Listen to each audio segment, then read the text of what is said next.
Why is Labour so hesitant to confront the rape gang scandal head on?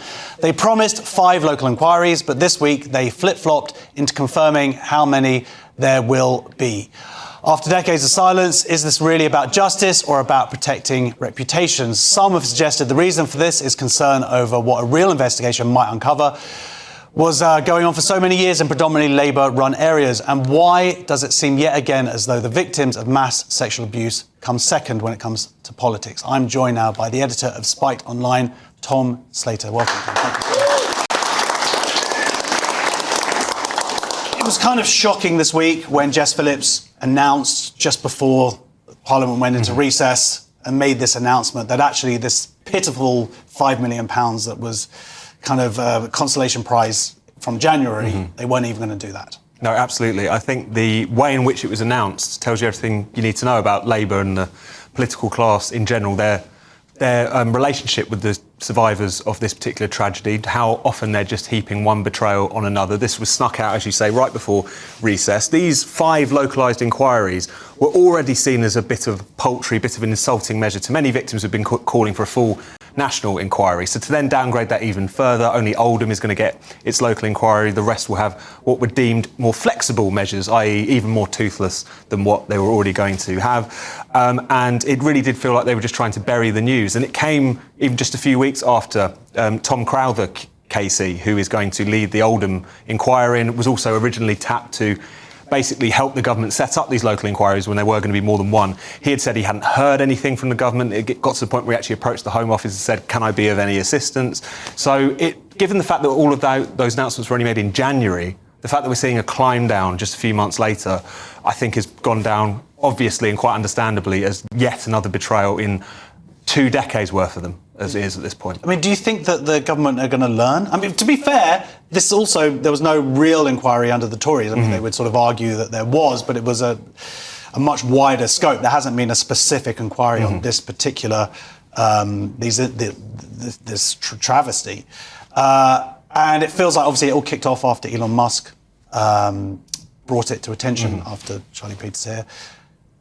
But why are they not grasping how angry people are and how that there is this need, particularly from, of course, the victims, to have some kind of closure, exposure and closure? No, absolutely, because there was always going to be an argument about whether or not a national inquiry would have been the right solution. You know, there is a way in which inquiries have just become a way for governments to almost pass the buck. They take a very long time, they cost an awful lot of money. By the time some of the politicians who might have been implicated in some of these scandals, by the time the report actually comes through, they're often out of politics somewhere else. So there was an argument to say, is this the right way forward? But given that we're in an era, particularly where Labour, before they got into power, were calling for an inquiry every time one of the Tories passed wind, I mean, it suggested that they took this horrendous scandal that had been going on for many decades, completely ignored, covered up in many places for the reasons we'll probably get into, to suggest that didn't deserve that kind of status, which was obviously taken as a huge blow.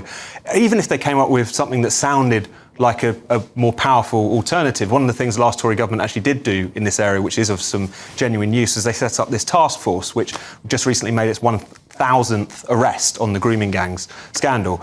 You think leaning into that, giving that more resources, giving more resources to another task force which could look at the culpability of local councillors, local police, and to make sure that heads actually roll, because they never really have in relation to this. Even if they came up with a kind of counter-offer, a counter-measure that seemed to signal we take this seriously and we're going to deliver justice, that would have been one thing, but they did neither. And I think that's why people are feeling particularly betrayed this time around. Yeah, and then their actions this week suggest that they just want it to go away. Yeah. They just desperately want it to go away as quickly as possible. Is it possible that it would go away? Do you think that that they're actually strategically, for them, they are making the right call? I mean, I find it abhorrent, but if it comes down to just politics, do you think that people will just stop caring? I think the genie is out of the bottle on this one. I mean, people have known a lot about this scandal since at least 2011, when you start to see the Times exposés on what was going on in Rotherham and Rochdale. People are very aware of this. Unfortunately, it took Elon Musk to force the politicians to respond, but there's been widespread knowledge of what has been going on, widespread concern amongst the public. I think the profile of this issue, as it's been raised by this channel and Charlie Peters' work, you can't unwind that. And if Labour thinks that they can, then they're going to be in for a rude awakening. And The question is, why are they doing all of this? I mean, there's one sense in which they've got it into their heads that to take this issue too seriously is to feed some kind of far-right culture war. We all remember when this issue raised its head again in January and Keir Starmer accused people calling for a national inquiry on the Tory side as jumping on a far-right bandwagon. There is still a bit of that going on because it's far-right to care about child rape now, apparently. But then there's also this kind of sense of it's this uncomfortable truth, and I'm not a mind reader, but the fact that many of these scandals took place in areas which had Labour-run councils, which had Labour MPs, in a grim political calculation where you can understand why that might make them more hesitant. But surely all the more reason to just look into this as clear-cut as possible and to try and just draw the poison from this issue. Surely that would be better not just for the country but for the Labour Party if it wants to be taken seriously in the working-class constituencies, which are increasingly turning away with them, not just turning away from them, not just because of this issue, but this is probably the most grotesque one of those issues on which Labour has betrayed the people it used to represent. And then having Jess Phillips out there, and there's this clip of her sort of almost being scornful when the Tory MP raises this and raises the ethnicity of the perpetrators, but she speaks so eloquently and forcefully on other victims, but then when it comes to the victims here, suddenly becomes timid.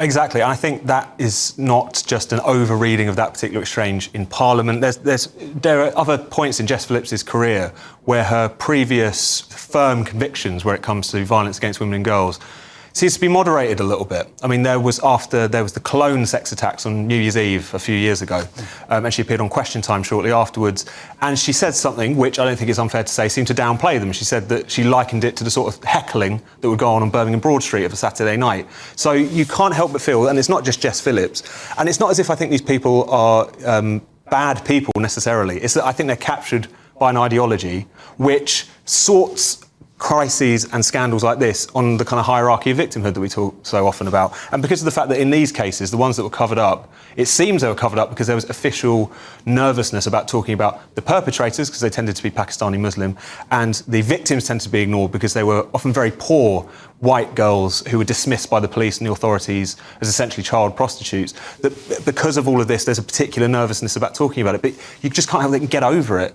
Yeah. There is lives that have been ruined by this, and that has been enabled by a state which looked the other way in so many different cases. Jess Phillips is not here to defend herself, and I guess the reason why I bring up her name is because I've been a fan of her in the past. I've been a fan of what she has pushed in terms of fighting against violence towards women. But it just feels like there's an hypocrisy when it comes to this issue, and I think it feels to me like it almost hurts the other things that she advocates for. And one final point is, what do you think about the government response since? Because it feels like they kind of got busted and then they came out afterwards like, no, we weren't doing that at all. We weren't trying to hide it away. We're actually doing loads of amazing stuff, and that you're being ridiculous. No, I just don't think anyone's going to buy any of that now. We see what has happened. We see the fact that an already pretty meagre set of measures announced in January have been rolled back in quite a meaningful fashion. And I just wish that they could recognise that actually taking this issue seriously would probably stand them in a lot better stead amongst the communities that were hit by this, certainly.